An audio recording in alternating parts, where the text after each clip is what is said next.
violencias contra los derechos humanos. Ha estado en muchos de los países más peligrosos del mundo, en Corea, en Ucrania, actualmente me refiero, en este momento con la guerra. Ha estado en México, en las ciudades más peligrosas del mundo, en Celaya, en Ciudad Juárez, pero hoy nada de eso nos importa. Hoy nos vamos a centrar en su práctica teórica, ¿no?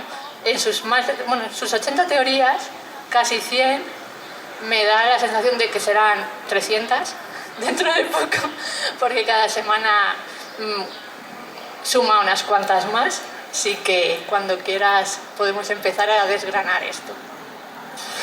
Bueno, primero muchísimas gracias. Os presento a Sara Torres Sifón, directora de Plataforma Arte Contemporáneo. Aparte de ser una de las mayores expertas sobre arte feminista, es una persona que tiene grandes conocimientos sobre todo lo que son las disciplinas del arte contemporáneo. Entonces, cuando le solicité a Sara que me hiciera la ceremonia de presentación, fue básicamente porque es una persona instruida y es una persona que tiene la capacidad de saber si muchas de las teorías, no personalmente, pero en general, se han hecho o no se han hecho. Entonces, básicamente, muchísimas gracias, Sara, por estar aquí, te lo agradezco y nada, hubo un auténtico placer.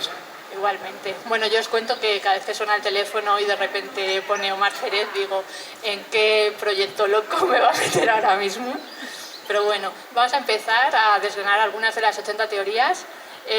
Y quiero deciros lo primero, que quién quiere ganar 1 millón de libras esterlinas. No sé si alguno del público se anima, pero Omar nos va a contar, tenemos a uno que quiere, Omar nos va a contar cómo podéis conseguirlo en su teoría más reciente, podríamos decir, la última que se ha publicado, que se titula Duchamp no es mi padre, es mi hijo. Así que cuéntanos qué tenemos que hacer. Bueno, básicamente he creado 80 teorías en 4 campos diferentes: arte contemporáneo, literatura, género periodístico, género literario. Y cuando yo era pequeño a mí siempre me decían que todo estaba inventado, que ya no había nada que hacer. Entonces, claro, yo decía, bueno, si estuviera todo inventado estaríamos en la época del Neolítico, ¿no? Estaríamos en una época pues de caza o de recolección o de lo que fuera en aquel contexto. Entonces, a mí, desde mi punto de vista, siempre he tenido una cosa a nivel cultural, que es la duda.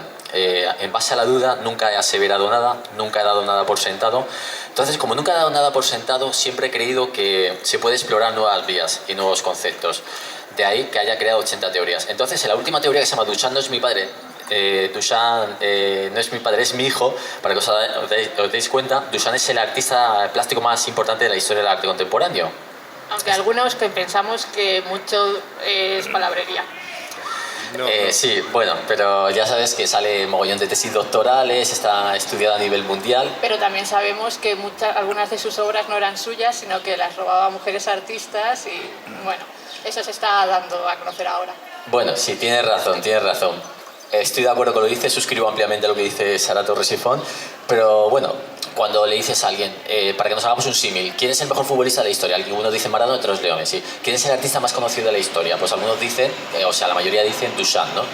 Entonces lo que yo propongo en la última teoría es que se ofrece 1 millón de libras a quien me diga un solo artista en la historia del arte contemporáneo que haya creado 80 teorías. Entonces, cuando lo publicamos en Plataforma Arte Contemporáneo y también en Mundo Clásico, nadie se ha postulado, porque el mundo del arte tiene un punto de soberbia, ¿no? Que como que se supone que está todo inventado. Entonces hemos ofrecido 1 millón de libras. Entonces ese 1 millón de libras aún no sabemos nada, no tenemos respuesta, ¿no? Con respecto a esa, no ha habido un llamamiento, ni siquiera le pregunté a Sara Torres esta mañana que si alguien le había escrito, le había puesto un mensaje diciendo que cómo podía decir Omar Jerez que es el único artista de la historia que ha creado 80 teorías. Bueno, hay artistas que sí que han hecho actualmente teorías, pero ahora a lo mejor han hecho una teoría, no 80 teorías en 4 campos distintos. Otra cosa sería si en lugar de centrarlo en arte contemporáneo lo centráramos en arte en general, ¿no? En la historia del arte completa. Entonces ahí a lo mejor sí que te saldría algún renacentista que te sigue o te supera un poco. Pero ¿quién? Dime un ejemplo de ese renacentista, por favor, lo quiero saber. Hay muchos tratados de pintura, por ejemplo el de Pacheco, son libros de más de 2000 páginas en las que hace tratado tras tratado de pintura, por ejemplo, pero claro, no es arte contemporáneo. Claro, no, yo sobre todo hablo de disciplinas artísticas, ¿no? Puede ser land art, performance, puede ser otras ramificaciones que se daba por hecho que estaba todo explorado y siempre hay nuevas vías comunicativas para llevarlo a cabo, ¿no? Entonces, de aquí, por ejemplo, ahora mismo vosotros como espectadores pues tenéis historias que podéis ver de las 80 que hemos hecho y siempre digo una cosa, mi método operandis para hacer una teoría artística se basa en un fundamento que es el siguiente. Primero, que nunca doy nada por hecho. Segundo, que por ejemplo, si me encuentro por ejemplo con un ingeniero, luego con un mecánico y con una persona que es funcionario del Estado, aparentemente entre ellos tres no tienen nada que ver, pero luego sacando la información de cada uno lo pones en un nexo común y eres capaz de sacar una teoría. Entonces, a partir de ahí siempre se pueden hacer nuevas vías investigativas, yo creo. Bueno, ha sido un poco atraco, o sea, tenéis tiempo para decidir y buscar qué artista puede superar a Omar Jerez en sus 80 teorías, así que no está limitado en el tiempo, no pone nada en las normas del tratado, así que os animo a investigar sobre arte. Sí, bueno, ya sabéis que el arte contemporáneo es un circuito minoritario, pero afortunadamente dentro de ese circuito minoritario es cierto que gracias a los medios de comunicación tenemos un soporte bastante mediático, ¿no? O sea, decir, porque si no fueran por los medios de comunicación se quedaría un poco apartado. Sobre todo de artistas que no quieren tener web, las redes sociales las tocan poco, entonces claro, es difícil que les conozcamos a no ser que sean museos o a través de los medios de comunicación, ¿no? Efectivamente, efectivamente. Y de hecho, por ejemplo, muchos de los que estáis aquí en el público os he solicitado ayuda para hacer una teoría, ¿no? Os he solicitado, o sea, consulta... Levantar la mano en los conejillos de Indias de Omar, por favor. La ajedrecista también, futura, te voy a hacer consulta para mi siguiente teoría. Y bueno, la verdad es que a finales de este año se van a presentar las 80 teorías. Se van a presentar porque... Bueno, van a ser 100, hay que superar el número 100, no hay que quedarse en 80, ¿no? A final de año serán 200. No, yo creo que serán 120, no creo que me dé mal la cabeza, ¿sabes? Ya estoy un poco, ¿sabes? Ya creo que el cerebro lo tengo seco, querida. Si quieres empezamos por tu primera teoría. Venga, vale, fenomenal. Teoría involuntaria de una muerte anunciada, que creo que casa muy bien con tu trabajo performativo. Del principio, ¿no? Porque también hacías cosas un poco kamikazes, como encerrarte con un grupo de neonazis o cosas así que... Sí, efectivamente, teoría involuntaria de una muerte confrontada es la primera teoría que creé en el año 2013, que yo no era ni consciente de que era un marco teórico, simplemente me puse a escribir y ya pues me dijo ciertas personas como Sara Torres, que son las expertas en estos campos, que eso era un marco teórico. Entonces a partir de ahí ya empecé a entender, porque yo llegué al mundo de la performance con 29 años. Y bueno, pues la carrera que yo he tenido junto a Julia Martínez es una carrera de extremos. Nos hemos ido a la zona más peligrosa del mundo, hemos estado en Ciudad Juárez en el 2015, que era la ciudad más peligrosa del mundo para nacer mujer, y lo sigue siendo ahora, junto con Afganistán. Nos fuimos a Celaya, donde hay dos cárteles, el cártel Jalisco Nueva Generación y el cártel... ¿cómo se llama? Santa Rosa de Lima, que se disputan el tratado de la metanfetamina. Para que os hagáis una idea, el día que hicimos una performance fue un día tranquilo, murieron 3 personas, 2 decapitados y 1 desmembrado. Al día siguiente murieron 12 personas. Luego también hemos estado en la frontera de Corea del Norte, hemos estado enfrente de la mafia italiana en Nápoles, hemos estado el año pasado en la guerra de Ucrania, mientras hacíamos una performance. Putin lanzaba un misil, bueno, lanzaba varios misiles. Y bueno, nosotros salimos vivos porque 3 días a posteriori de donde hicimos la performance lanzaron 52 drones. O sea, es decir, por 3 días pues nuestras vidas se salvaron. Es un espacio importante para salir de Ucrania, de un terreno. Entonces, como siempre hemos ido a los sitios más extremos del mundo, teoría involuntaria de una muerte confrontada, de alguna manera sintetizándolo, lo que explico es que si en el caso hipotético que tu muerte se ha provocado por por un tiroteo, ¿no? O sea, que te asesinen, que te maten, que te secuestren, que acabes, es decir, la misma muerte se convierte en pieza de arte. Entonces, culminaría teoría involuntaria de una muerte confrontada. O sea, teoría involuntaria de una muerte confrontada no se cumple si no te han asesinado, si no te han matado, por decirlo de una manera. Yo creía que era mientras estabas realizando una pieza. Claro, efectivamente, mientras estás realizando una pieza de arte, efectivamente. Discúlpame que no había especificado esto. Efectivamente, porque tiene que estar relacionado con el arte contemporáneo. O sea, decir, entonces, claro, como nos situamos en zonas extremas, nos situamos porque Sara Torres, que conoce nuestra obra, nos situamos delante del asesino siempre. O sea, decir, nosotros no hablamos en plan abstracto, ¿no? O sea, decir, no estamos con un Mac de 3.000 euros en Europa cómodamente en nuestra casa, en el barrio Salamanca, hablando de la mujer de Ciudad Juárez, o estamos hablando de Ucrania. No, estamos en Ucrania, enfrente de la guerra, estamos en Ciudad Juárez, viendo a los asesinos, estamos delante de la mafia. Entonces, claro, nosotros en ese momento es cuando vemos que a través de una performance, ¿no? Y mientras Julia hacía el registro fotográfico del vídeo, es cuando nos pueden pegar un tiro. Afortunadamente nunca nos ha pasado nada, hemos tenido que salir corriendo detrás de la Policía Federal en Ciudad Juárez y luego también nos vino la Camorra, que es una de las 4 mafias que hay en Italia. Para que os hagáis una idea, la Camorra es la mafia que más gente ha matado. En aquel momento del año 2015 había matado a 6.500 personas. Está la 'Ndrangheta, la Sacra Corona Unita y la Cosa Nostra. Bueno, vamos a continuar, no nos vamos a poner tan serios. Sí. Vamos a empezar a mover un poco el avispero en el sector cultural, ¿no? Sí. O sea, Omar ha hecho teorías en las que, yo qué sé, por ejemplo, se analiza si hay falsedad en el mundo del arte, ¿no? Si hay artistas y comisarios que están compinchados por el dinero para hacer textos elogiosos, o artistas y críticos, o comisarios y críticos, y esto se puede leer en el proyecto contracultural de un acto pactado. ¿Qué me dices? ¿Hay falsedad en el sector o no?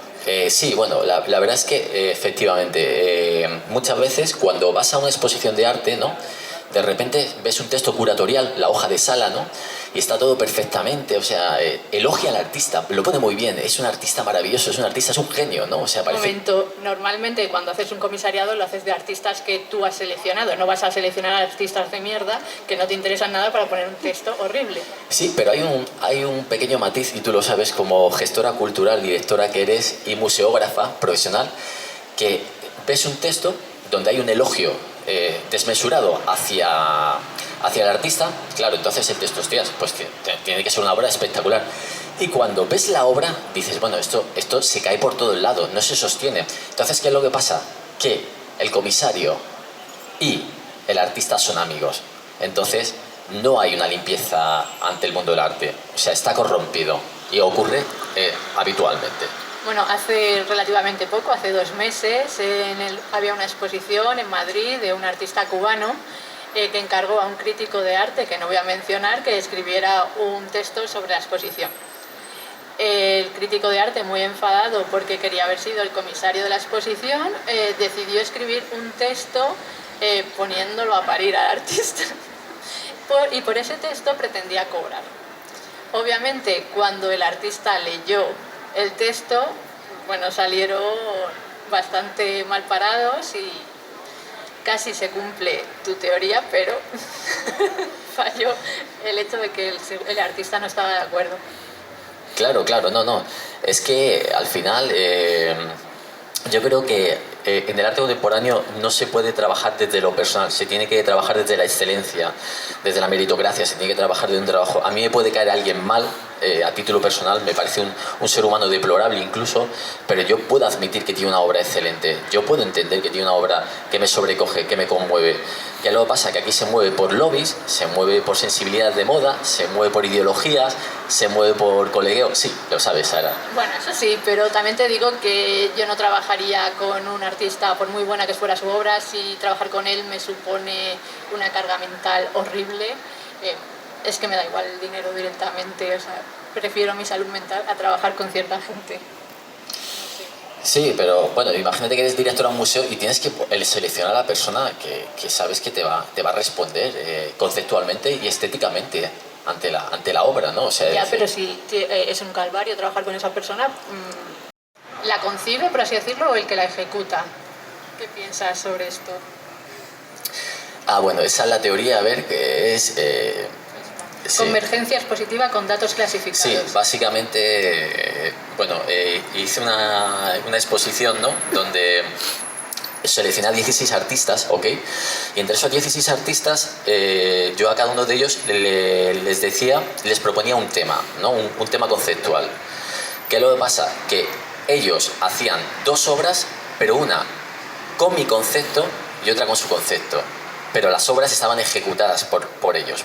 Todas las dos obras. Y puedo afirmar que nunca se supo cuál era la obra concebida por Omar y cuál por el artista. Entonces, claro, la gente llegaba y tenía que averiguar que todas las obras estaban ejecutadas por los artistas, cuál era la mía y cuál era la de él. Entonces ahí se habla de la figura del fantasma, ¿no? Muchas veces hay artistas profesionales como Damien Hirst, Jeff Koons y otra serie de artistas que tienen a un grupo de 150 personas que trabajan como una fábrica, operativos, y le van haciendo las piezas de arte. Les van haciendo las piezas de arte. Entonces ahí se habla de la autoría, del derecho de autoría, del derecho intelectual, ¿no? Bueno, sí, hemos estado hablando antes, en 2021 hubo una sentencia en un juzgado de España que dijo que el autor de la obra era el que la ejecutaba, porque si no se ejecutaba la obra no iba a existir, por mucho que el otro tuviera el concepto.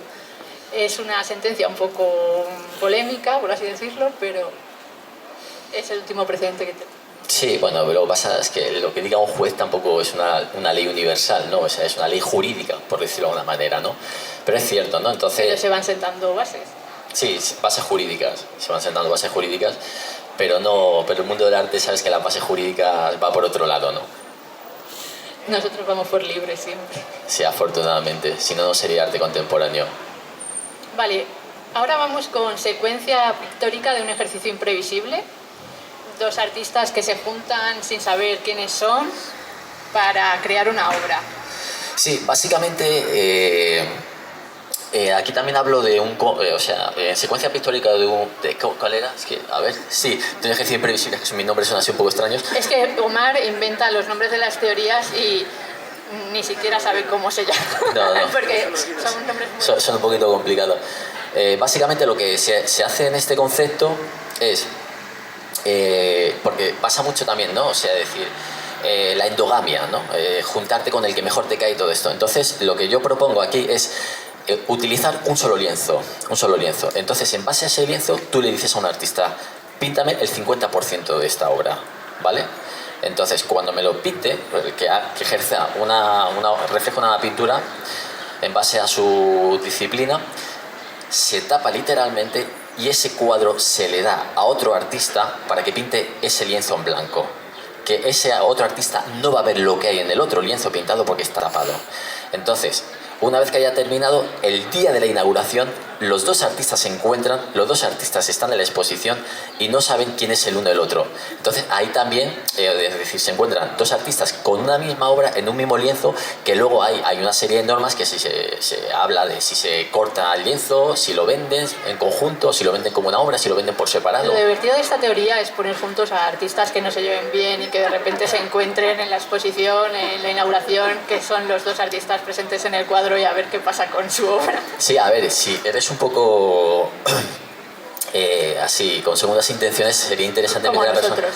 Como nosotros, que somos la maldad absoluta, pues tendrías que meter a dos personas que no se llevaron demasiado bien. Pero sería interesante porque, claro, a lo mejor luego su obra concordaría estéticamente. O sea, a nivel estético y en intensidad estética te sorprendería. Bueno, eso sería cuestión del comisario, ¿no? Que aúna a dos artistas o a otros. Y esa teoría no se ha puesto en práctica, pero ya se está pidiendo que se ponga sobre la marcha. Claro, porque los egos son muy grandes, la gente se lleva bastante mal, pero hay que ponerlo.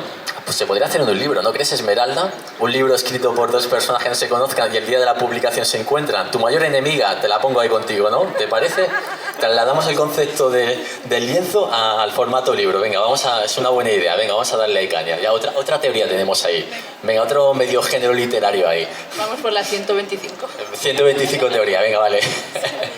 Bueno, vamos ahora con una teoría que yo creo que es la que más se ha puesto en práctica.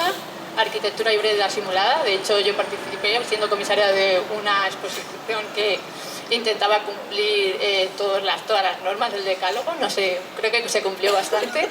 Sí, bueno, la verdad es que Sara Torres superó la teoría, tengo que decirlo. Voy a explicar eso. Muy pelota. No, lo hizo también. Básicamente, arquitectura híbrida simulada, bueno, el debate es el siguiente, ¿vale? Todo el mundo dice, siempre que ve arte contemporáneo, es que eso no es arte, es que eso lo hace mi sobrina de 5 años. Es que, ¿no? Por ejemplo, el vaso de agua, ¿no? Cuando salió en Arco un vaso de agua que costaba 30.000 euros, ¿no?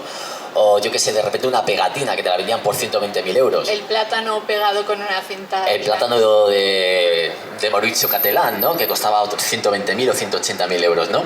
Entonces, aquí pongo yo el debate entre los que consideran que el arte contemporáneo sí es arte y están los que consideran que el arte contemporáneo es un fraude. Porque hay muchísima gente que considera que el arte contemporáneo es un fraude. Y es legítimo que lo digan porque cada persona tiene una opinión y, oye, hay que... Estamos nosotros para que cambien esa opinión, ¿no? Estamos nosotros, no sé si para rebatir, pero bueno, oye, para ofrecer nuevas opciones. Entonces, ¿qué es lo que se propone en arquitectura híbrida simulada?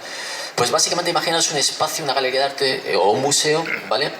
Donde tú tengas que integrar una obra de arte, pero sin hacer evidente que es una obra de arte, ¿vale? O sea, decir, tienes que jugar con lo que hay...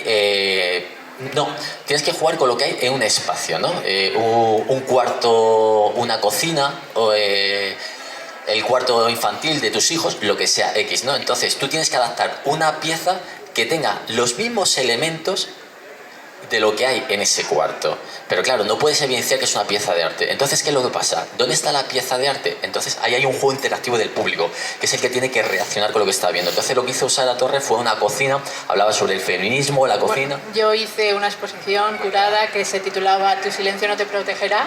Era una exposición feminista en la que queríamos reivindicar el papel de la mujer a lo largo de la historia.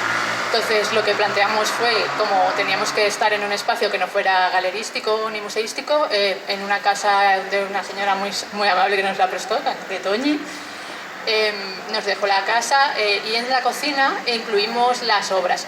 Si tú trabajas con mujeres artistas y tienes como norma que no se puedan ver o que estén las obras hibridadas con el espacio, tienes que buscar como brechas o rupturas para que puedas encontrarlo. Entonces lo que hacíamos era invitar a la gente a entrar, echaba un vistazo a la cocina y empezaban a proponer teorías, o sea, teorías tan locas que ni siquiera nos había ocurrido cuando empezamos a presentar el proyecto, así que fue bastante bien. Lo que hicimos también fue... entre las artistas estaba Julia Martínez, estaba Cristina Huarte, Diana Velázquez, Marta Nieto y Ende. Ya en la invitación del proyecto, ¿no? De la exposición, metimos a Ende, que es una artista del siglo X, es la primera mujer artista que está documentada, ¿no? Y muy poca gente la conocía, y era también como reivindicar a todas las mujeres artistas que se han quedado perdidas en la historia del arte.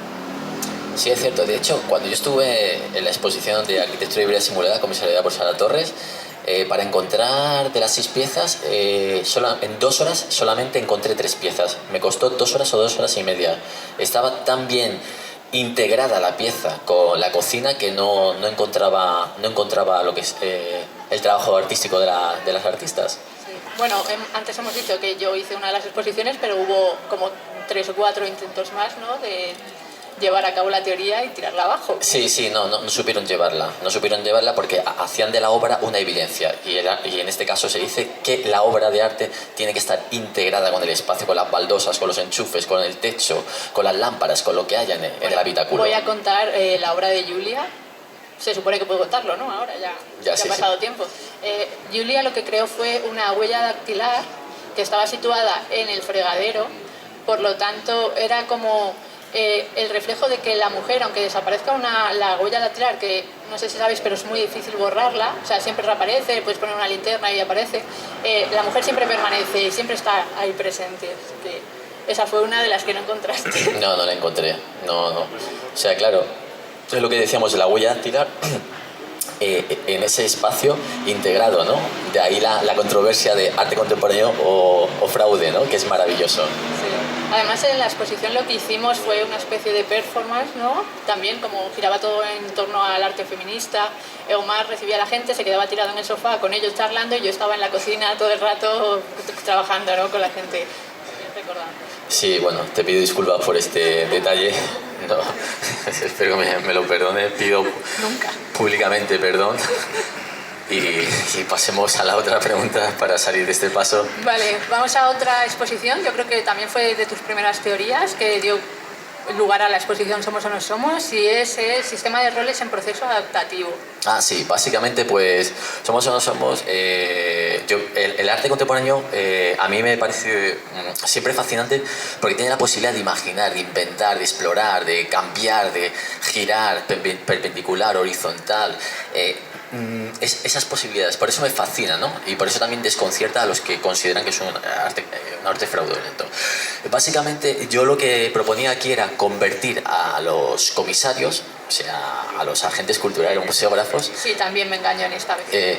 en artistas, y yo como artista me convertía en el comisario de ellos. Yo era el que dirigía la exposición. Entonces, claro, eran personas que jamás habían creado una obra de arte. Y puedo decir que, bueno, Sara Torres... Yo creé una acuarela, la primera vez en mi vida que pintaba era horrible, si yo como crítica hubiera tenido que... Falso. Voy a... No. Realmente, artísticamente no era buena, yo lo sé. Pero la gente que iba se quedaba extasiada y me decían, debes dedicarte a esto, ¿por qué no te dedicas a pintar? Señora, pues no ve, porque no se me da bien. Bueno, pues tengo que decir que no, en tu favor, que la llamaron de Barcelona para exponer, o sea, decir, y esto es real, y puedo decir Ese que... es el nivel de la gente que trabaja en el sector, que a veces no tiene mucha idea. Bueno, pero te llamaron y la exposición fue un éxito. No, ellos como comisarios, gestores culturales, no habían creado una obra de arte y salió muy bien y todo el mundo aplaudió sus trabajos, todo el mundo lo creyó y bueno, pues yo... Fue un choque muy, muy fuerte porque claro, tú como crítico, como curador de una exposición estás acostumbrado a estar al otro lado, ¿no? Tú lo explicas o explicas la obra de un artista, pero no te expones a ti mismo, ¿no? No eres tú el que está ahí como recibiendo a todo el mundo, recibiendo las críticas, recibiendo los elogios. Sí. Una sensación rara. Entonces fue, pues la exposición se llama Somos o no somos, que es un palíndromo, se lee exactamente al revés. Y ahí pues... ¿Cómo fue tu papel como comisario? Yo me lo pasé muy bien, porque os traté bastante bien, ¿sabes? Había un poco alguna persona que tenía un ego de más, salió el ego del comisario convertido en artista, pero me pareció interesante, me pareció interesante. No volvería a hacer vuestro trabajo, o sea, decir, me parece soportar psicología de varios artistas, cada uno con sus traumas, es una cosa de juzgado de guardia, pero oye, muy respetable y yo creo que, no sé, yo creo que cumplimos muy bien todos los roles, ¿no? O sea, yo asumí vuestro rol, vosotros asumisteis el rol mío y creo que fue una experiencia muy divertida. Sí, claro. Fue una experiencia y lo petamos. Fue un día donde básicamente tuvo que elegir entre andar o amputarse las piernas y ella prefirió amputarse las piernas para andar, entonces anda con piernas biónicas. Y claro, todos asumimos que tenemos dos piernas, dos cuerpos, o sea, dos piernas, dos brazos y lo damos por descontado, ¿no? Pero imaginaros que en una circunstancia que no deseable ocurriera que un accidente de tráfico, una parálisis o X enfermedad, pues tuvieras que utilizar otros sensores de tu cuerpo. Entonces yo básicamente lo que seleccioné a varios artistas que fueran diestros, que pintaran y ejecutaran con la izquierda por primera vez en sus vidas. Y a una persona que era zurda le hice que pintara con la derecha. Porque claro, tienes que utilizar a nivel cognitivo otros códigos. O sea, es decir, tú ya tienes un acto reflejo, haces así, es un acto reflejo, pero claro, con tu izquierda tienes otro acto reflejo que no es lo mismo. O sea, la información que te llega a nivel sináptico no es igual. Entonces, claro, la experiencia fue bastante interesante porque hicieron obras muy complicadas con la mano contraria y de ahí pues un estudio, vino hasta un psiquiatra, un neurobiólogo también vino, ¿no? Porque quería ver el impacto que tenía en las obras reflejadas y funcionó bastante bien. O sea, al final es una exposición a nivel científico, ¿no? O sea, es decir, ¿qué puede suceder con una persona de repente, como muchos de los que sois escritores, que sois diestros o zurdos, tengáis que escribir con la mano contraria? Entonces tienes que cambiar y tienes que resetear completamente lo que conoces de tu cuerpo. Bueno, no sé si quieres hablar de alguna teoría que yo no conozca, por el momento, sobre arte contemporáneo, antes de pasar a las centradas en literatura y periodismo. Bueno, hay una teoría que tú no conozcas, me dices, o que conozcas. Lo que quieras. Vale, voy a hablar de una, porque es que como son así varias, una si voy a sintetizar, hay una teoría que tengo que habló sobre el espacio. Entonces lo que propongo... Bueno, pues sobre el espacio. Lo que propongo es lanzar una pieza de arte a la estratosfera, que la ley de Karman son 100 kilómetros sobre el nivel del mar. Gracias, David, por esa información. Ingeniero industrial, ahí lo tenéis. ¿Ves? Me tiro de gente inteligente, que son los que me dan los datos técnicos.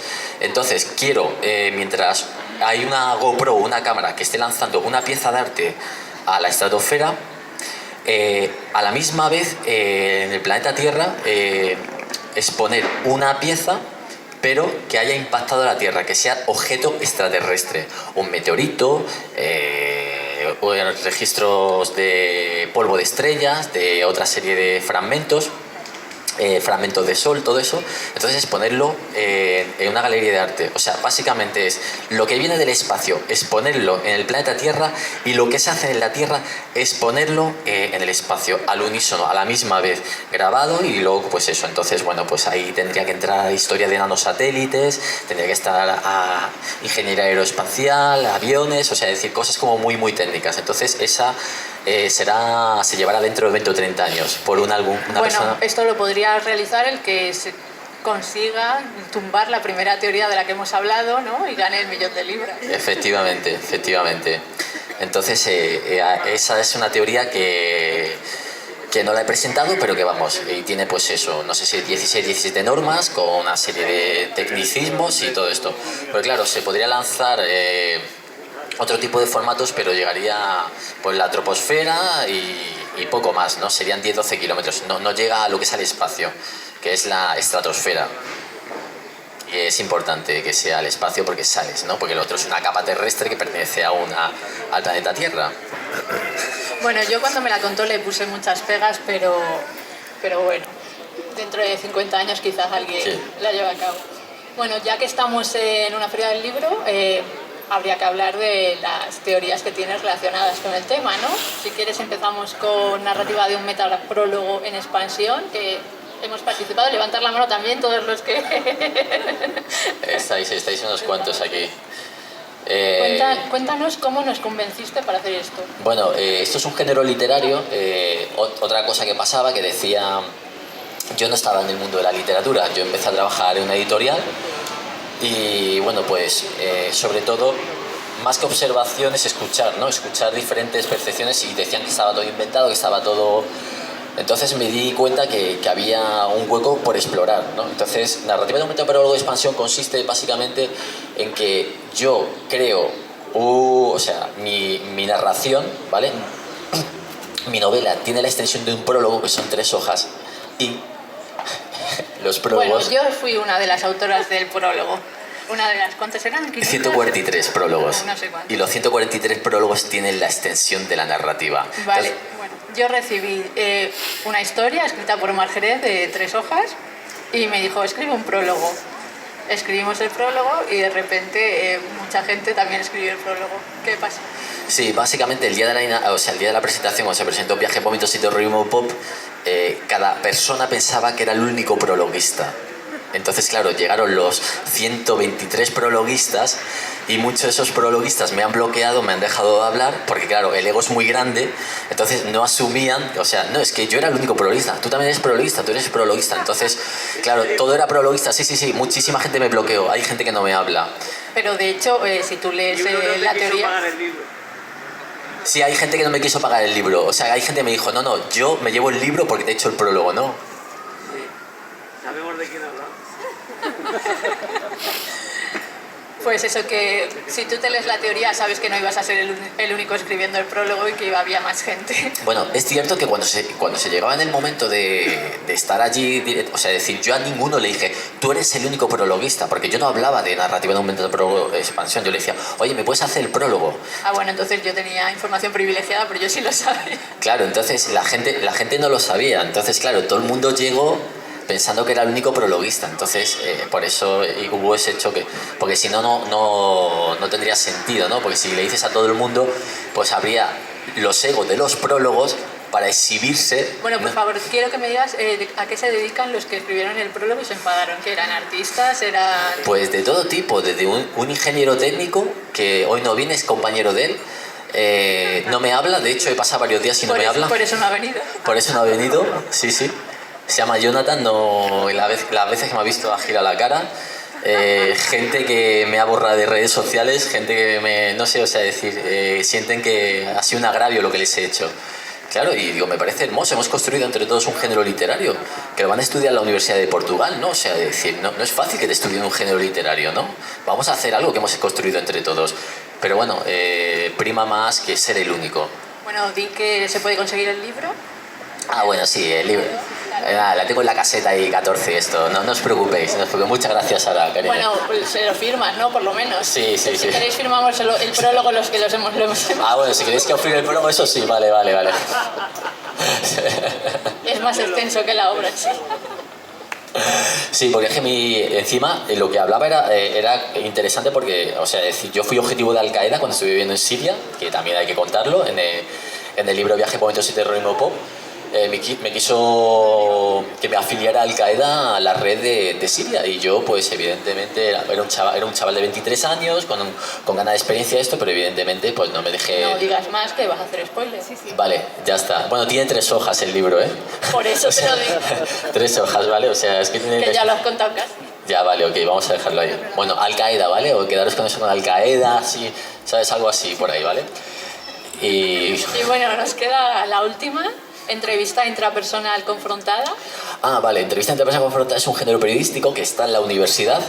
Primero la han convertido en un trabajo fin de carrera y ahora está en proceso de tesis doctoral.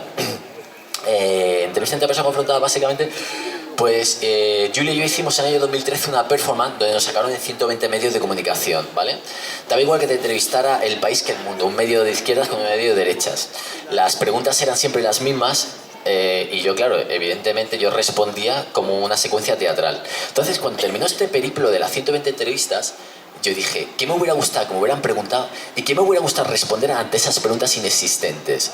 Entonces, a partir de ahí, me pregunto y me respondo a mí mismo. Entonces, claro, tiene una serie de normas, es un poquito más complicado, pero quiero decir que yo, por ejemplo, que estoy aplicando entrevista interpersonal confrontada con bastantes personas, yo digo, ¿cuáles son las preguntas que nunca te han hecho y cuáles son las preguntas que te hubieran gustado hacer? Quiero que sean esas las preguntas que te preguntes, ¿no? Entonces, se lo pasa al entrevistador, el entrevistador puede ampliar, eliminar y así sucesivamente, ¿no? Hasta llegar a una entrevista de autor, a una entrevista de culto, por decirlo de alguna manera, ¿no? Y más profunda, ¿no? Sí, es muy interesante porque puedes hablar de lo que quieres realmente, o sea, de lo que te interesa a ti, no de lo que le interesa al entrevistador. Sí, efectivamente. Y todas las semanas voy sacando entrevistas prácticamente, ¿no? Todos los miércoles en Mundo Clásico. Todos los miércoles en Mundo Clásico. De los que estáis aquí seréis entrevistados por haber venido aquí a verme, a mí, a Sara Torres, que lo sepáis. Y os sacaré en prensa a todos. Sí, a los ajedrecistas también, no os preocupéis. Te sacaré también en prensa, no te preocupes. A todos os voy a sacar, que lo sepáis. Claro, es lo que tiene los contactos, ¿sabes? La gente que se porta bien conmigo, yo me porto bien con ellos. Bueno, yo creo que ya hemos llegado al fin. No sé si queréis hacer alguna pregunta. Si queréis hacer una pregunta, queréis insultarnos o algo así, podéis insultarnos también, ¿eh? Sobre todo a Omar. A mí, bueno, a ella también, que le gusta la caña, ¿sabes? Preguntarnos, no os preocupéis. ¿Qué queréis preguntarnos? Venga, Esmeralda. Sí, yo me pregunto. A ver, habla alto. Cuando habláis de arte contemporáneo, que habéis dicho que muchas veces se critica porque no se entiende el arte, ¿me acerco? Sí, acércate. Que muchas veces se critica Esme. el arte contemporáneo, ¿no? Pues cuando del museo y que la gente no entiende lo que es arte. ¿Cómo definiríais que tiene que ser una obra de arte? Para no ser un plátano, que tiene que ser una obra de arte que sea una obra de arte. Bueno, el plátano es una obra de arte. Es difícil. Sara... Es una pregunta muy complicada, es como preguntar que... Bueno, ¿qué pero no, arte? es ¿Qué interesante. arte? Básicamente, el plátano de Mauricio Catalán, o sea, todo el mundo lo tomó como una mofa. No, es que eso no es una obra de arte, yo tengo un plátano en mi casa. El arte contemporáneo no se basa, como en el Renacimiento, en la belleza, en las formas. Se basa en la narrativa, en la intencionalidad del artista. Lo que se compra es la intencionalidad. Es el concepto, ¿no? La idea. Sí, efectivamente. ¿Qué es lo que ha querido hacer el artista? Entonces el artista consiguió su objetivo, generar controversia. Entonces, ¿cuál era la intención? Reírse de todo el mundo. Por eso la obra se llama El comediante, se rió de todos nosotros, ¿no? O sea, el tipo no se lo tomó en serio, porque sabía que iba a probar. Colocó la cinta americana con el plátano pegado ¿sabes? Y claro, es ahí lo que se compra el arte contemporáneo. Y el arte contemporáneo, por decirlo de una manera, rompe con la estética. No quiere decir que haya obras de arte contemporáneo que sean feas, no, no. Estoy diciendo que pueden ser perfectamente bellas como en el Renacimiento, pero ya la belleza se ha dejado, no voy a decir aparcada, pero se ha dejado más a un lado porque lo que se compra es el ejercicio discursivo de lo que está diciendo el artista. Eso es el arte contemporáneo. Por eso a mí me flipa, porque es, por decir de una manera, el arte contemporáneo... Perdóname, Sara, estabas hablando. Finiquito porque quiero dejar hablar a Sara y me parece mala educación por mi parte. Básicamente, ese punto es el que se compra. O sea, decir, es como un soporte filosófico. Claro, y la gente dice, no, es que yo quiero ver la pieza con la forma, las tres gracias de Rubens, no sé qué. Bueno, perfecto, eso es respetable, pero es que el arte contemporáneo ya no es eso. Por eso, el urinario de Duchamp, ¿no? Claro, cuando salió el urinario de Duchamp todo el mundo dijo, ¡buah, no sé qué, esto qué es, ¿no? Bueno, habla. El urinario de Elsa von Freytag Lorengove, no de Duchamp. Vale, que el urinario de Duchamp, por lo visto, ahora está saliendo en la historia del arte, que no era de Duchamp, pero bueno. Pero eso, ¿no? Eso es lo fascinante del arte contemporáneo. Por eso hay gente que nos fascina. Que puede parecer de repente de fuera y dice, jo, esto es una estupidez, ¿no? Y lo comprendo, ¿no? Yo llegué al mundo del arte con 29 años, yo llegué bastante anciano, o sea, no llegué con 18, yo no he estudiado de hecho Bellas Artes, pero cuando ya empecé a entender los prolegómenos, los mecanismos, o sea, las conexiones, las triangulaciones de ello, dije, hostia, este mundo me parece fascinante. De hecho, convergen, en el mundo del arte puede converger un científico, un escritor, cualquier sector lo agrupa, ¿no? Por eso es tan fascinante. Que bueno, que lo que ha dicho Omar, ya lo ha explicado él todo. El arte contemporáneo ya no tiene que ser bello, no tiene que estar bien ejecutado. Lo que prima en el arte contemporáneo es el concepto, ¿no? Es la idea que está detrás y que te cuentan. No es un arte para cualquier persona, o sea, tienes que interesarte para verlo, o sea, no es un arte fácil. Tiene que interesarte, preguntar, conocer, leer y así podrás entender el arte contemporáneo. Sí, totalmente. Suscribo ampliamente el discurso de Sara Torres. ¿Alguna pregunta más, corazones de mis amores? ¿Nadie quiere preguntar, David? ¿No quieres asaltarnos con una pregunta?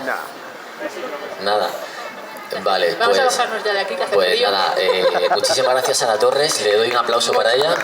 Muchas gracias a ustedes y a todos vosotros por venir a vernos. Sois maravillosos, gracias de corazón, chao.